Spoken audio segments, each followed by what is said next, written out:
أستغفر الله رب البرايا، أستغفر الله من الخطايا.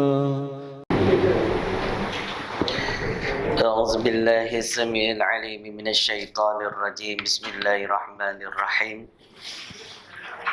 إلى حضرة النبي محمد المصطفى رسول الله صلى الله عليه وسلم وآله الكرام الصحب العظام، ثم خصوصا لمؤلف هذا الكتاب الشيخ حجي سعيد حجي إبراهيم، وثم لمشايخنا ولآبائنا ولأمهاتنا ولجميع المسلمين والمسلمات والمؤمنين والمؤمنات الأحياء منهم والأموات وسائر الأقطاب والأوتاد والأبدال والأنجى والأخيار والعرفاء وسائر أهل الله وللمشارق والمغارب الكرام. الفاتحة. أعوذ بالله من الشيطان الرجيم.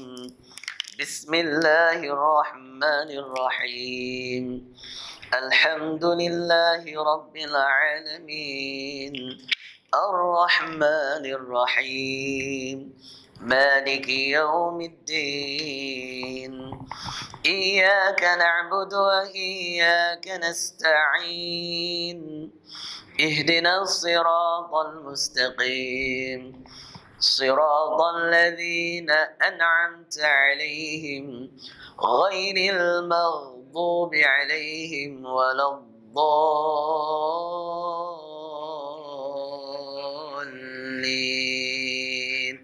رب اغفر لي ولوالدي.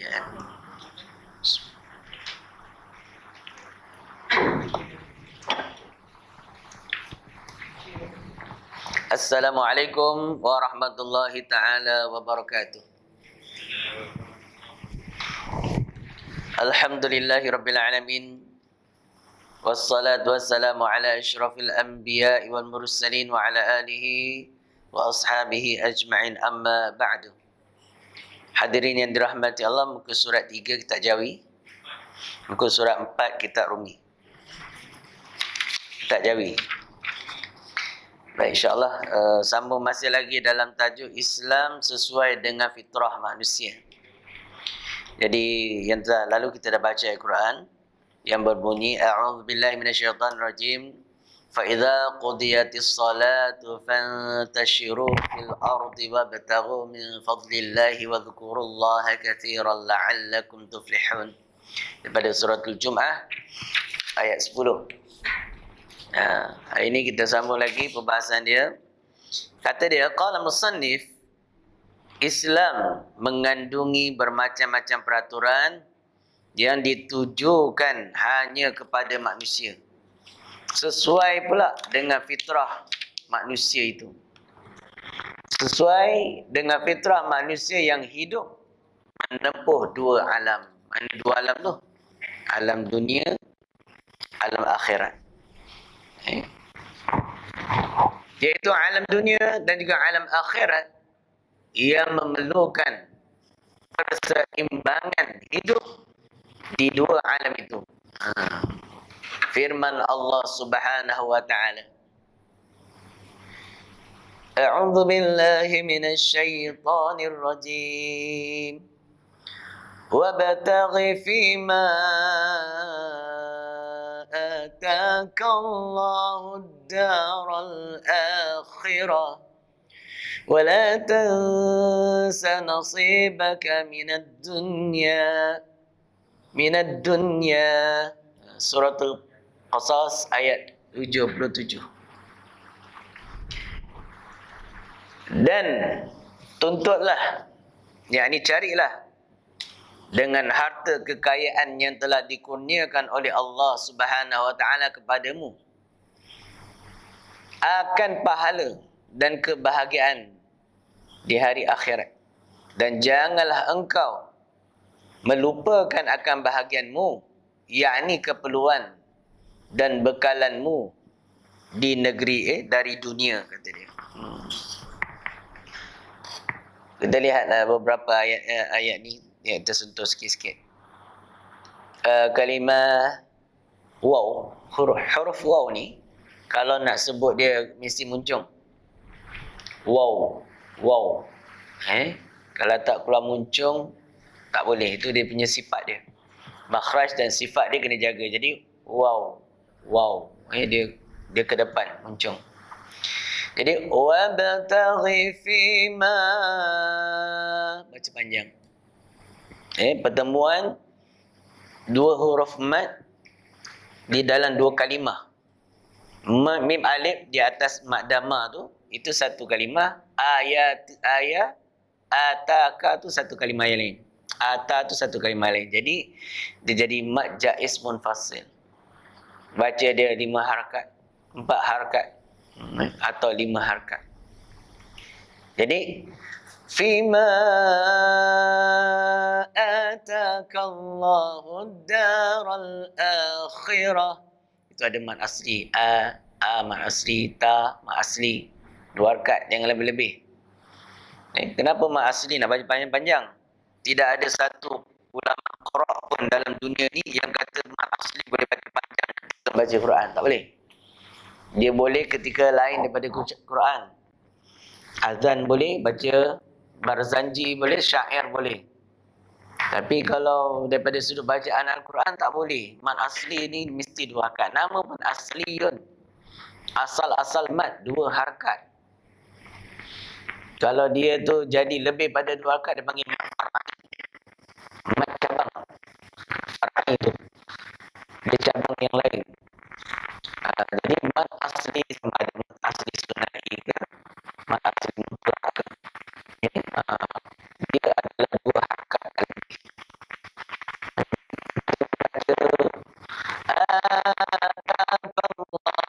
Dia cacat. Alhamdulillahi Rabbil Alamin. Lalu ingat. Dia 2 harakat je. Bismillahirrahmanirrahim. Baca. Bismillahirrahmanirrahim. Bismillah. 3 harakat. Cacat bacaan. Ibarat anak dara yang cantik wajah dia, tetapi mata dia buta. Dia cantik tapi buta. Macam mana kan ada kecacatan, bukan tak berhidup. Dia macam tu diibaratkan. Baca tu lebih lagi kalau imam lah. Imam ni dia kesalahan khufi tak boleh buat. Kesalahan kecil pun dia tak boleh buat. Sebab syarat jadi imam dia qari. Qari itu mana apa? Orang yang baca Quran dengan betul. Betul sebutan dia, jadi makhraj huruf dia, betul baca sifat huruf dia, betul tajwid dia. Itu dia panggil qari. Jadi qari dia tak boleh salah dalam masalah kecil, tak boleh. Lahan khufi itu tak boleh. Apa tak lagi lahan jadi. Berbagai yaw contohnya. Yaw mati di atas yaw. Yang ini mad asli. Waw tu. Apa orang panggil dia? Lina. Huruf lin, ya. Okey, baik. Jadi kalimah yang ni 2 harakat tak boleh lebih. Maliki yaumiddin. Maliki yaumiddin. Yang baca. Maliki yaumiddin. Dah jadi 3 harakat. Dah tambah 1 alif tu di situ. Dia letak antara waw dengan ya dengan waw tu dia letak 1 alif. Yaumiddin. Kesalahan jali bukan khufi. Dia panggil lahnul jali. Bacaan macam tu kalau Fatihah batal. Tak boleh yaw, tak boleh. Yaw terus. Yaw tak boleh.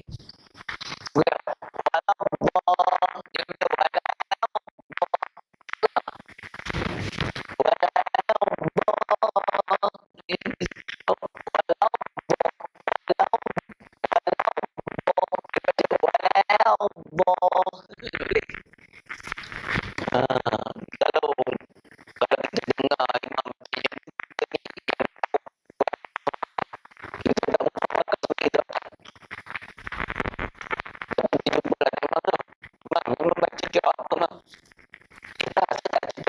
biasa je. Ini qiraah apa pun kita tahu. Kan pening. Imam jadi pening. Jadi kena hati-hatilah benda-benda macam tu kan. Nama pun qari dia kena baik bacaan dia. Baik. Kemudian wala tansa dua harakat dengung.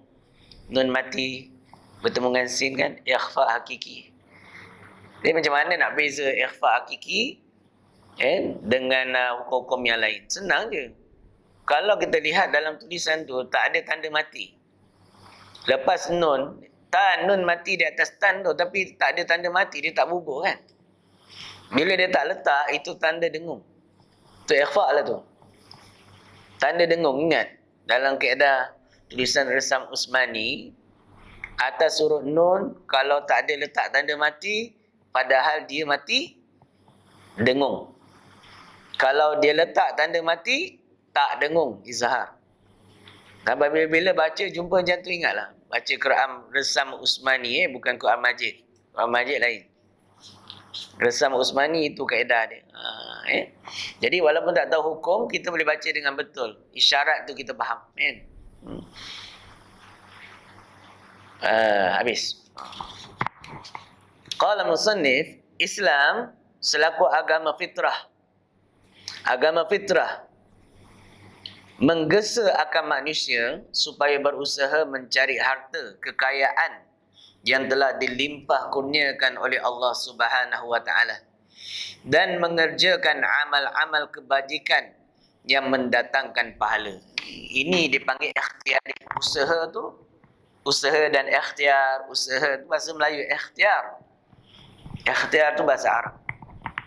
Kita orang-orang Islam yang menurut mitat atau jalan manhaj ahli sunnah wal jamaah, kita wajib berusaha.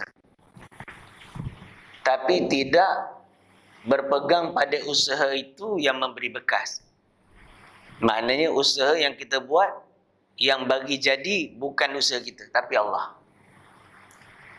Jadi dalam soal ni kita terbeza dengan fahaman yang dinamakan dia Jabariyah.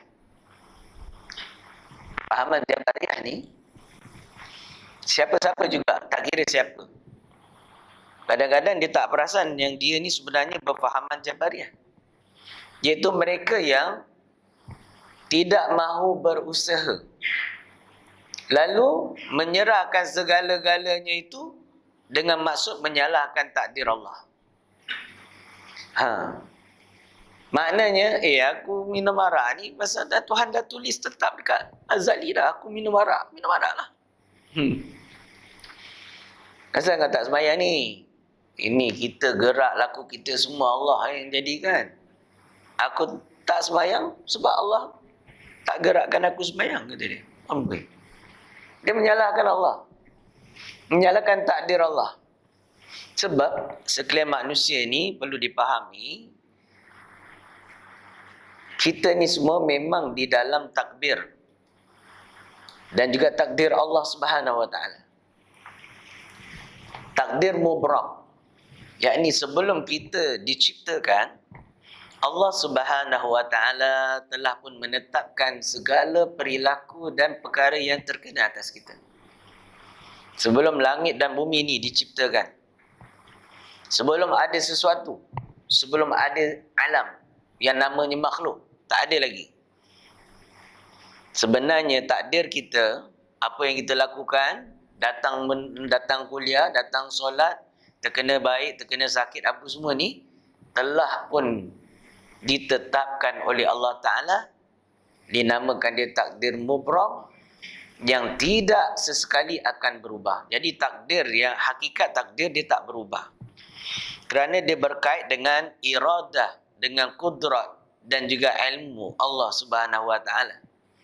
Yang mana ilmu Allah, kudrat Allah, iradah Allah tidak ada permulaan. Jadi apabila Nabi sallallahu alaihi wasallam menyebut sewaktu janin berusia 4 bulan di dalam rahim ibu dia, lalu ditiupkan roh, dimasukkan roh ke dalam janin tu, dan disitulah Allah perintahkan malaikat supaya menuliskan suratan dia. Kan, ketentuan takdir mualak dia. Itu panggil takdir mualak. Ketentuan yang tertulis di kitabum marqum, di Lauh Mahfuz tu. Yang tertulis di mahfuz itu ialah takdir Allah Ta'ala yang Allah perintahkan qalam supaya menulis dia.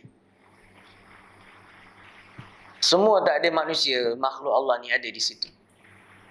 Jadi itu semua berlaku perubahan. Itu yang kata keagungan doa, kesucian doa, berubah takdir, bersilaturahmi, memanjangkan umur, kan? Lagi apa? Bersedekah, menolakkan bala. Ada tertulis kalau mahfuz ni dia nak kena accident. Tapi accident tu berubah. Macam mana boleh berubah? Sedangkan takdir Allah tetap dia sabitun. Dia kata takdir Allah ni mubram. Dia tak akan berubah sekali. Jadi yang berubah tu kenapa? Hanya dalam soal pentadbiran. Pentadbiran Allah Ta'ala. Itu para malaikat yang menjalankan segala tugas-tugas ni. Yang bawa rezekinya, yang bawa rahmatnya, yang bawa barakah, yang bawa azab semua ni. Dia lihat pada takdir-takdir, pada alam pentadbiran Allah di Lauh Mahfuz. Jadi ini yang dimaksudkan berubah. Kan? Allah tidak akan berubah satu kaum. Melainkan kaum tu sendiri merubah nasib dia, kan? Itu apa maksud dia? Ayat Quran. Mafhum daripada ayat Quran. Sedangkan Allah dah tetapkan sesuatu, dia takkan berubah punya. Tapi apa maksud Allah suruh berubah? Allah takkan ubah nasib seorang, melainkan dia tu ubah sendiri nasibnya. Kaum tu sendiri nak berusaha jadi baik. Dia miskin, dia nak jadi kaya, dia kena usaha lah. Maksud dia. Jadi bagaimanakah yang dikatakan ketetapan ta'alluq azali Allah tadi yang tak berubah-ubah? Sebab pekerjaan kita, apa yang kita buat, semuanya dalam takdir. Semuanya daripada Allah. Allah Ta'ala berfirman di dalam Al-Quran, A'udzubillahi minasyaitanirrajim, Wallahu khalaqakum wa ma ta'malun. Dan bermula Allah lah yang mencipta kamu, dan Allah juga yang mencipta apa pekerjaan, perkara yang kamu lakukan. Kita berjalan, kita makan, kita minum, kita sakit, kita buat jahat, kita buat baik. Ada hakikat dia, bukan syariat. Pada sudut hakikat dia, Allah lah yang menjadikan semua itu. Kita tak ada daya. Nak kelip mata pun tak ada kuasa, nak bernafas pun tak ada. Jadi atas dasar itu diselewengkan fahaman ni oleh golongan Jabariyah. Dia kata kita tak boleh buat apa-apa, kita ni macam lalang lah. Angin tiup ke kiri, kita kiri. Angin ke kanan, kita ke kanan. Jadi dia langsung tak nak ikhtiar, tak nak buat kebaikan. Sebab kata dia, semua Allah dah tetapkan dah. Termasuk jalan dia. Daripada satu sudut, kita pandang, daripada sudut hakikatnya betul lah. Tidak ada satu perkataan pun, perbuatan pun, kelakuan pun yang kita boleh buat. Semua daripada Allah. Jadi bagaimana maksud Allah suruh merubah nasib kita sendiri itu? Iaitu ikhtiari itu, ikhtiar.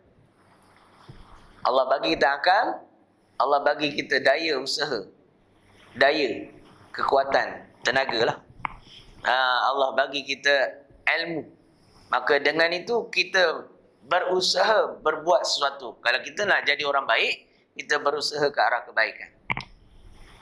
Bila Allah Ta'ala mengizinkan dia berlaku, jadilah dia. Itu maksudnya. Jadi jangan sesekali kita biarkan diri kita ni hanyut seperti golongan Jabariyah tadi. Wal'iyazabillah. Bis. Qala musannif rahimahullah ta'ala, dan jangan engkau melupakan bahagianmu, yakni keperluan dan bekalanmu dari dunia. Islam selaku agama fitrah menggesa kita manusia ni berusaha mencari harta kekayaan yang telah dilempahkan oleh Allah Ta'ala dan mengerjakan amal-amal kebajikan yang mendatangkan pahala dan membawa keselamatan dan kebahagiaan pada hari akhirat kelak. Jadi Allah bagi kita ikhtiar, daripada ikhtiar itulah nanti Allah Ta'ala beri nilai.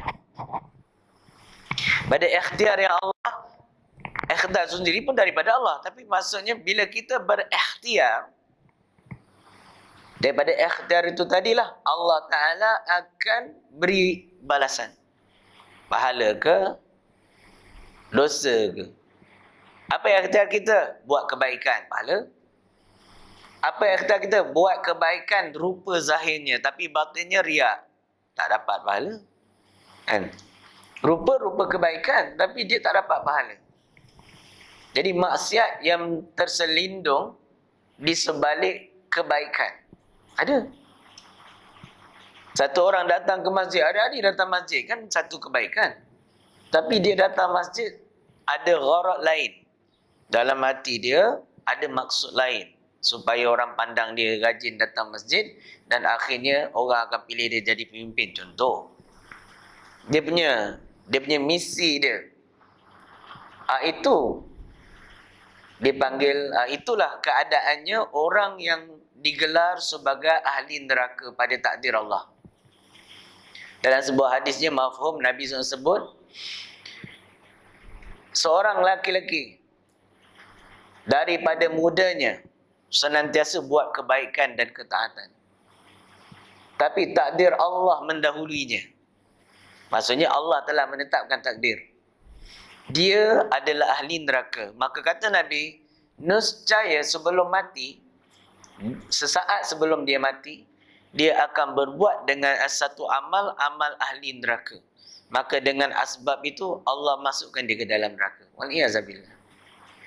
Begitu juga sebaliknya kata Nabi, orang ahli maksiat, tapi dia dalam tulisan takdir dia ahli syurga, nescaya kata Nabi, sesaat sebelum dia mati. Maknanya sebelum dia matilah.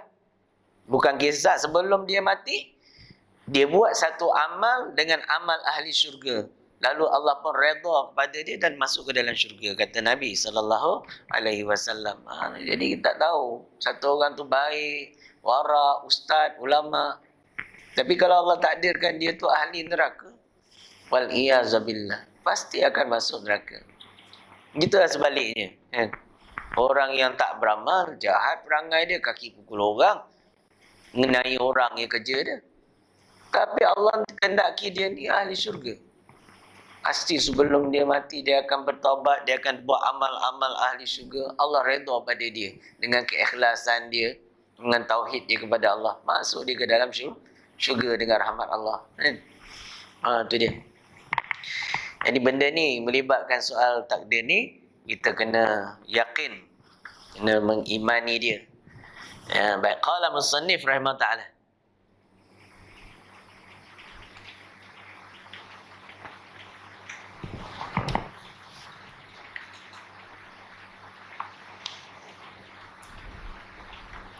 Tetapi janganlah pula melupakan kebahagiaan di dalam dunia untuk merasai kesenangan hidup secara halal sebelum menikmati akan kesenangan dan kebahagiaan yang kekal abadi di akhirat. Cari rezeki halal. Kata Nabi, al-halal bayyinun wal haram bayyinun. Halal tu dia jelas, haram juga jelas. Yang tak jelas dinamakan syubhat. Kita tahu rezeki yang kita dapat ni halal ke tak halal. Kan? Macam mana tanda halal? Kita bekerja dengan tekun, kita berusaha dengan jalan yang betul, kita tak curi tulang dalam waktu pekerjaan kita. Akhirnya kita dapat gaji cukup bulan, kita tahu rezeki kita tu halal. Tapi kalau kita kerja juga, tapi just datang menghabiskan masa saja dekat office, masuk kerja, tapi tak buat kerja, punch card je, lepas tu keluar melilau sana, melilau sini, cukup bulan dapat gaji, syubhat. Kita tahu dah tu. Sebab ada yang kita kerja, ada yang kita tak kerja, tapi gaji penuh. Siapa ada kerja guard, dia kena hati-hati. Guard malam, jaga malam, itu ada bahaya sikit. Dia seorang je jaga malam umpamanya, guard sekolah. Malam tak boleh tidur pasal dia jaga. Tiba-tiba dia tidur. Dia bukan jaga. Dia tidur dekat tempat jaga tu. Jadi apa kerja yang dia buat? Tidur. Bagaimanakah rezeki dia? Tu dia. Susah. Memang kita rasa kerja paling senang ialah jaga. Tak. Yang paling susah jaga. Sebab dia kena jaga tu. Kalau ada 2 orang, mungkin boleh selamat lagi kerja macam tu. Kenapa? Al-maklumlah manusia tu lemah. Dia tak mampu nak berjaga malam. Jadi gila-gila 2 orang tu, majikan pun tahu, tak apa. Memang sebab tu kita taruh 2 orang. Supaya seorang boleh tidur sekejap, seorang jaga, seorang tidur, seorang jaga bergila-gila. Tak apa. Ni kalau seorang-seorang, dia jaga guard, dia tidur. Lepas tu rezeki penuh. Gaji penuh, mana boleh? Kan ni ada bahaya tau, kerja dia. Kiaskan dengan yang lain. Kalau berniaga, cara berniaga tak ikut Islam. Masalah. Akad tak jaga. Lepas tu sistem syarikat tak jaga, riba pula kat sana. Ini semua membahayakan kita. Jadi cari rezeki yang halal lagi barakah, dia halalan thayyibah. Kemudian Islam memandu manusia dunia dan akhirat. Dalam ajaran Islam, beramal dan bekerja untuk hidup di dunia dan di akhirat adalah tuntutan ilahi secara mutlak.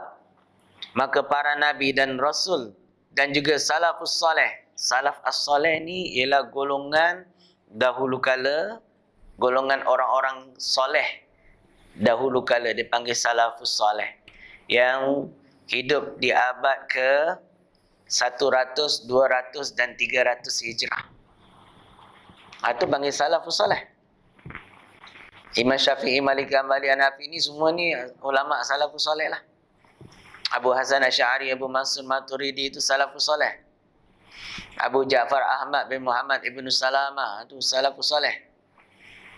Jadi mereka ni dikenali sebagai ulama salaf. Dalam pengajian Usuluddin Akidah, kalau seseorang merujuk kepada salaf, iaitulah mereka ni lah. Mereka ni lah ulama salaf. Tapi kalau sebut khalaf, ulama selepas daripada itu. Sebagian ulama kata 500 tahun. 100, 200, 300 memang ulama salaf. Ada yang menambah 400, 500. Juga termasuk golongan salafus saleh. Lepas daripada itu dipanggil ulama mutaakhirin ataupun khalafus saleh. Jadi ada perbezaan daripada sudut memahami dan membahas perkara yang berkaitan ayat mutasyabihat. Di dalam Al-Quran tu ada ayat mutasyabihat. Ayat mutasyabihat, ayat yang kesamaan maknanya. Kenapa sama? Kerana makna dia tu ada mirip dengan syirik. Ada mirip dengan manusia ataupun makhluk. Boleh membawa kepada syirik jika salah faham. Contohnya tangan. Kalimah tangan tu. Perkataan tangan maklum adalah, tapi Allah gunakan kalimah tangan ini juga dalam bahasa Arab, bahasa kalimah Quran. Jadi penggaya mutasyabihat. Contohnya yadullah fawqa aydihim, tangan Allah di atas tangan-tangan mereka itu. So, yadullah, tangan Allah. Kalau kita terjemah dengan tangan, ada masalah. Sebagian ulama tidak membolehkan kita terjemah pada bahasa ajam. Yadun kena kekalkan dengan yadun juga. Dan maksud yang ada pada yadun itu pecah pada dua aliran, dua pendapat di kalangan ulama Ahlussunnah wal Jamaah.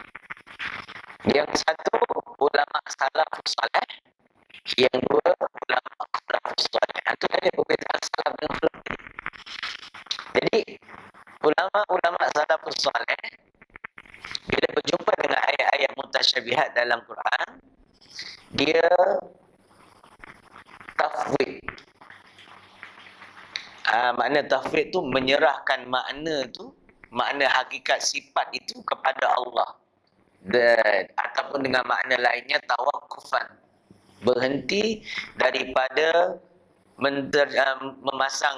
berpegang dengan makna zahir ayat, bahkan menyerahkan hakikat ayat sifat itu kepada Allah Subhanahu wa taala yang Maha mengetahui. Jadi dia bersih dan selamat.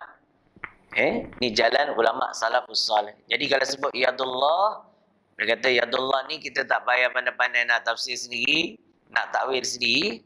Kita serahkan dia ni kepada Allah. Kita beriman dengan ayat ini, tapi kita menyucikan Allah daripada mensyirikkan akan dia, dan juga kita serahkan makna hakikat dia kepada Allah. Itu salafus salih. Kalau salafus salih dia takwil tafsir. Ulama salafus salih tadi dia nama tu yang bila serahkan tafwid tadi tu ialah dipanggil takwil ijmali. Adapun ulama salafus salih, ayat-ayat mutasyabihat ni dia takwil tafsir. Takwil tafsili, maknanya secara menyeluruh detail, memalingkan makna ayat, makna kalimah yang kesamaran tu kepada makna yang patut padan layak dengan Allah Subhanahu wa taala sebagai Rabb Tuhan. Jadi yadun dia tak pasang makna tangan, dia pasang makna kudrat. Jadi kudratun. Jadi maksud dia ialah kekuasaan Allah, bukan tangan Allah. Begitu juga wajhullah, maknanya muka Allah. Bahasa Melayu muka lah, ataupun wajah Allah. Ayat ini kesamaran. Allah ada wajah, berwajah Allah ni. Sedangkan dia bukan jirim, bukan jisim. Bila dia bukan, dia juga bukan macam mana ada bentuk, ada bentuk. Yang berbentuk itu jirim dan jisim, iaitu makhluk. Jadi sebagai Tuhan, dia tidak berbentuk. Mana boleh kita kata Tuhan itu berwajah? Tapi ini ayat Quran. Wajhullah wa yabqa wajhullah, dan bermula kekalah wajah Tuhan, dan kekalah wa yabqa wajhullah, kekalah wajah Allah, wajah Tuhan engkau. Wa yabqa wajhu rabbika dzul jalali wal ikram. Jadi di sini wallahu a'lam bissawab. Dia tak takwil dengan takwil tafsir, dan dia pun tak berpegang dengan makna zahir ayat tu. Tapi dia mengimani ayat ni, menyerahkan makna dia kepada Allah. Allah yang tahu ayat ni. Jadi samalah juga kalimah alif lam mim. Sebagian ulama letak tu ada makna. Tapi sebagian ulama yang lain, ini termasuk ayat mutasyabihat. Yang tahu makna hanya Allah. Sebab Hamim. Ada lagi Hamim Ain Sin Qaf. Ada kalimah tu Qaf. Ada kalimah Sad.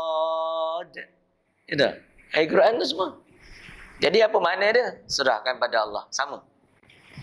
Jadi ulama khalafus salih atau mutaakhirin, dia hurai dengan takwil yang akan dapat memberi faham, maksudnya kepada manusia supaya tak kesamaran. Maka dia takwil dengan takwil tafsir, muka, wajhun tu dengan makna zatun. Yang dikendaki pada ayat itulah kekalah zat Tuhan engkau. Kekalah zat Tuhanmu, ataupun kekalah zat Allah, macam tu. Yang kekal zat Allah. Takkan muka Allah kekal, habis zat dia? Tak, maksud dia. Begitu juga dengan beberapa ayat yang lain. Contohnya ada hadis yang menyatakan Tuhan itu berada di atas langit. Ada juga ayat Quran yang kata Allah bersemayam di atas arasy. Ini semua ayat mutasyabihat, tak boleh tafsir guna otak. Ulama, tidak ada satu ulama salafus salih pun dia mengatakan Allah duduk di arasy, tak ada. Ayat tadi dia imani, maksudnya tak tahu, serah pada Allah. Itu salafus salih. Khalafus salih dia takwil. Takwil, tafsir. Makna bila firman Allah summa stawa 'alal arsh. Kemudian Allah pun bersemayam di atas arasy. Bersemayam tu kalimah istawa tu dia pasang makna yang patut padan dengan Allah. So, sebagai Allah tak layak bagi dia ada sifat duduk ataupun sifat menetap. Tak layak. Sebab yang duduk dan menetap ni sifat makhluk. Makhluk dia mesti duduk di satu tempat. Dia tak boleh tak ada tempat. Jadi Allah mana boleh ada persamaan dengan makhluk. Maka dengan itu istawa makna yang patut padan dengan dia di sisi ulama ahli sunnah wal jamaah golongan khalafus salih dan sebahagian salafus salih ialah dengan makna menguasai ataupun memerintah ataupun tertinggi. Itu dia. Jadi dia tak pasang makna Tuhan itu menetap di arasy. Jadi itu kena hati tuan-tuan. Akhir zaman ni golongan Yahudi sejak daripada dulu lagi sangat mengetahui usuluddin dan akidah umat Islam. Apabila dia benar dan kukuh, dia dapat mengalahkan semua kebatilan. Jadi dia pun betul lumus mencipta ajaran sesat yang akan menyebabkan umat Islam bertelagah sama sendiri dan tersilap dalam memahami ayat-ayat mutasyabihat. Aliran yang mana beretikad Tuhan itu ada persamaan dengan makhluknya. Seumpama golongan musyabihah, mereka menyatakan Tuhan ada tangan lah. Tuhan ada tangan, Tuhan ada mata, Tuhan ada wajah. Sebab itu semua ayat Quran. Tapi yang layak bagi Tuhan lah kata dia. Itu golongan mujassimah nama dia. Musyabihah menyamakan Allah dengan makhluk. Mujassimah menyebabkan Allah berjisim. Apa berjisim? Berbentuk, bertubuh. Jadi tangan, mata, itu semua adalah bentuk, semua adalah bertubuh. Maka itu mustahil bagi Allah Ta'ala. Jadi kena jaga sikit. Akhir zaman ni dah banyak yang bawa ustaz-ustaz juga, orang profesional juga, orang biasa-biasa yang mengaji luar negara juga, yang ada PhD lagi. Jadi kita ingat dia betul lah sebab dia ada PhD. Tapi rupanya dia adalah ajaran yang sesat yang diambil daripada tipu daya golongan Yahudi dan Nasrani yang sentiasa menyebabkan umat Islam ni hancur. Yang suka melihat umat Islam ni bertelagah dan sebagainya. Habis tuan-tuan.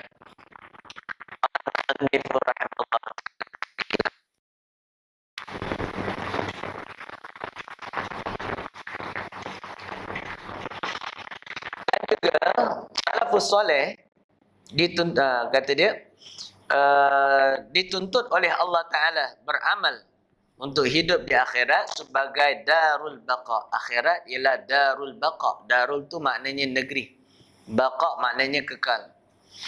Dan bekerja untuk hidupnya sebagai darul fana, makna negeri yang akan binasa. Darul fana. Dunia ni semua orang tahu binasa, tapi orang masih kejar dunia, walaupun dunia sebenarnya dah sampai penghujungnya. Tinggal beberapa sedikit waktu lagi untuk datangnya hari kiamat. Tanda-tanda kecil, tanda-tanda besar, semuanya telah hampir keluar. Yang kecil dah keluar semua. Yang besar dah nak bermula dah. Tanda-tanda besar yang pertama yang nak bermula, peperangan. Peperangan Al-Mulhamah Kubra. Dah hampir sangat dah. Bukan masa kita ni nak bermewah-mewah sangat lagi dah. Bukan tak boleh mewah, bukan tak boleh usaha. Tapi bermewah dalam keadaan beringat lah maksudnya. Jangan biarkan anak kita hanyut. Dah sangat-sangat hampir ni. Mungkin kalau tak zaman kita pun, ni zaman cucu kita, anak kita, cucu kita, sampailah peristiwa besar. Pasal tanda-tandanya sudah sangat besar, sangat hampir tuan. Ulama-ulama Allah cabut seorang demi seorang demi seorang. Itu dah tanda kiamat dah.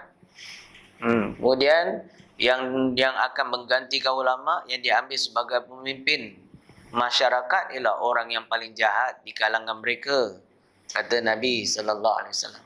Dah berlaku zaman kita yang paling jahat, kaki perompak semua boleh jadi pemimpin. Kaki kelentong orang boleh jadi pemimpin. Yang pandai kelentong lah cerita dia. Akhir zaman ni punya. Memang Nabi dah sebut satu-satu tuan. Jadi ilmu akan diangkat. Tuan-tuan tahu tak? Di antara ilmu yang akan diangkat oleh Allah Ta'ala. Ilmu faraid. Orang dah tak berapa pandai faraid. Ustaz pun tak ramai yang ngajar faraid. Kemudian ilmu yang Allah angkat juga ilmu yang bangsa fardu ain. Fardu ain apa? Bab solat tu fardu ain. Solat senang. Tak senang tuan. Saya tanya tuan-tuan jawab dalam hati. Takbiratul ihram ada berapa syarat sah? Rukuk serta tumakninah itu salah satu syarat dia, tumakninah tu. Rukuk tu ada berapa syarat sah? Dia kata benda ni Allah angkat. Padahal dulu orang belajar. Suratul Fatihah mempunyai syarat sah. Tak kurang 10 syarat sah dia. Sebahagian kitab kata 11. Jadi apakah syarat sah suratul Fatihah yang mana kalau tak dipenuhi sembahyang tak sah? Di antaranya ialah betul makharijal huruf. Cara sebut huruf kena betul. Tak betul, tak sah bacaan tu. Macam mana sebut huruf dad? Garham kanan. Walau do. Do. Tapi orang baca walau do. Do depan pun boleh do juga. Tapi makhrajnya salah. Kemudian ramai orang sebut huruf ain salah. Alhamdulillahi Rabbil Alamin. Hidung. Bunyi macam sengau juga. Alamin. Tapi salah. Makhraj dia dekat tekak. Kalau orang tak boleh sebut ni, macam mana sah sembahyang dia? Melainkan dia orang yang ummi. Dia dah belajar, tak putus asa daripada belajar. Tapi tak boleh juga sebut, dia panggil orang ummi. Orang ummi sembahyangnya sah. Dengan usaha ikhtiar dia tadi tu, dia tak berterusan. Makna berterusan. Kalau tak belajar, salah. Kita tak sah sembahyang. Takbiratul ihram tu ni senang. Berapa ramai orang tak tahu takbiratul ihram tu. Ada 21 syarat sah dia. Takbir Allahu Akbar. Ingat nampak mudah kan? 21 syarat sah. Berapa ramai orang yang takbir tak dengar suara? Tak sah takbir tu. Sebab syarat sah dia, orang yang sebut lafaz takbir tu mesti dengar telinga dia semua huruf. Alif, lam, ha, alif, kaf, ba, ra. Ni huruf semua kena dengar. Ramai orang takbir Allah bar. Tak habis kan ni semua. Allah bar. Allah bunyi tapi akbar tak dengar. Tak sah sembahyang dia. Kenapa? Syarat sah dia mesti dengar semua huruf. Nampak tak? Saya urai sikit. Ini semua dah habis. Diangkat Allah sikit. Jadi tuan-tuan jangan gundah gulana. Kan? Mungkin ada yang tahu tapi dah lupa. Saya ada karang kitab berkenaan ini. InsyaAllah nanti sikit hari nanti saya sebarkan. Ya? Dalam beberapa hari lagi, minggu depan lah insyaAllah. Ada rezeki, panjang umur. Saya akan sebarkan pendetailan dalam bab ni. Daripada bab solat lah. Babus solat. Bab sembahyang. Daripada wuduk. Sampailah bab niat. Sampailah rukun qawli, fa'li, kalbi semua. Sampailah syarat-syarat sah yang saya sebutkan tadi itu. Setiap rukun dia ada syarat sah dia.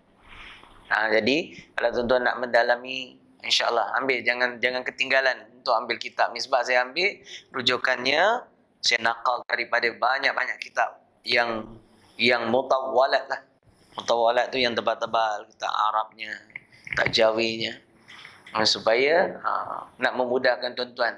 Bila nak baca kitab tebal-tebal macam tu, yang berjilid-jilid tu. Saya mengaji pondok boleh lah 16 tahun baru boleh jumpa. Dan tuan bila masa lagi jadi saya ringkaskan masuk dalam buku nipis je. Dan mudah-mudahan bahasa Melayu tulisan Rumi lagi supaya mudah faham. Insya-Allah. Gitulah sampai kita. Wabillahi taufiq wa hidayah. Assalamualaikum warahmatullahi taala wabarakatuh. أستغفر الله رب البرايا أستغفر الله من الخطايا